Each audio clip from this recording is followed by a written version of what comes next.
പല വീഡിയോ ചെയ്തിട്ടുണ്ട്, രേണുസുദിനെ സപ്പോർട്ട് ചെയ്തിട്ടുണ്ട്.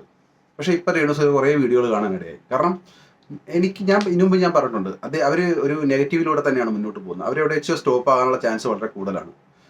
അവർക്ക് വഴങ്ങാത്ത കുറേ കാര്യങ്ങളാണ് അവർ ചെയ്തുകൊണ്ടിരിക്കുന്ന മൊത്തം. കാരണം നമ്മുടെ ടാലന്റിനെ ബൂസ്റ്റ് ചെയ്യുക എന്നുള്ളതാണ്. അവർക്ക് ഇപ്പോൾ ഡാൻസ് കളിക്കുന്നതൊക്കെ നോക്കി, അതൊരു കോമാളിയെ കണക്ക് അവരെ നിർത്തിക്കൊണ്ട് ആൾക്കാരെ കൂട്ടാനാണ് മറ്റുള്ളവർ ശ്രമിക്കുന്നത്. നമ്മളെ നിർത്തിക്കൊണ്ട് ശരിക്കും പറഞ്ഞാൽ നമ്മൾ എന്താ പറയുന്നത്, ഒരു സ്വാഭിമാനം എന്ന് പറയും. നമ്മളെ തന്നെ സ്നേഹിക്കണം ആദ്യം, എന്നിട്ട് വേണം നമ്മളെല്ലാം ചെയ്യുക. ഇത് നിങ്ങൾ അറിയുന്നില്ല, ഇപ്പം ചിലപ്പോൾ നിങ്ങൾ അറിയുന്നില്ലായിരിക്കും, നിങ്ങളെ നാണം കിടത്തി നിങ്ങളെ ഒരു കോമാളിയായിട്ട് ഫ്രണ്ടിൽ നിർത്തിക്കൊണ്ടാണ് ഇവരതെല്ലാം മറ്റുള്ളവരെല്ലാം കാശ് സമ്പാദിക്കുന്നത്. നിങ്ങൾക്കൊരു ചെറിയൊരു ഓഹരി കിട്ടുമെന്നല്ലാതെ നിങ്ങൾ ആലോചിച്ച് നോക്കുക. നിങ്ങൾക്ക് നിങ്ങളുടെ ഇപ്പം ചെറിയൊരു സ്റ്റാർഡം, സെലിബ്രിറ്റി സ്റ്റാർഡ് നിങ്ങൾക്കുണ്ട്. നിങ്ങൾ എന്ത് ചെയ്യണമെന്ന് വെച്ചാൽ നിങ്ങളത് വെച്ചിട്ട് നിങ്ങൾ ട്രൈ ചെയ്യണം. നിങ്ങൾ എന്തെങ്കിലും വേറെ അടുത്ത ലെവലിലേക്ക് ട്രൈ ചെയ്യണം. നിങ്ങൾ ഇനിയെങ്കിലും കോമാളികളായിട്ട് എന്താ പറയുക, ബാർ ഓപ്പണിങ്ങിന് പോയിട്ട് അവിടെ ബാർ ഡാൻസറായിട്ടൊക്കെ നിന്നിട്ട് ഡാൻസ് കളിച്ചിട്ട്, ആ ഡാൻസ് കളിക്കുന്ന വെച്ചിട്ട് നിങ്ങളൊരു പ്രൊഫഷണൽ ഡാൻസർ അല്ല. കളിക്കുന്ന മൊത്തവും അത് അസഹനീയമാണ്. കാരണം എന്ന് വെച്ചാൽ നിങ്ങൾക്ക് വഴങ്ങുന്നില്ല. അത് ഞാൻ നിങ്ങളെ കുറ്റം പറയല്ല, നിങ്ങൾക്ക് വഴങ്ങുന്നില്ല.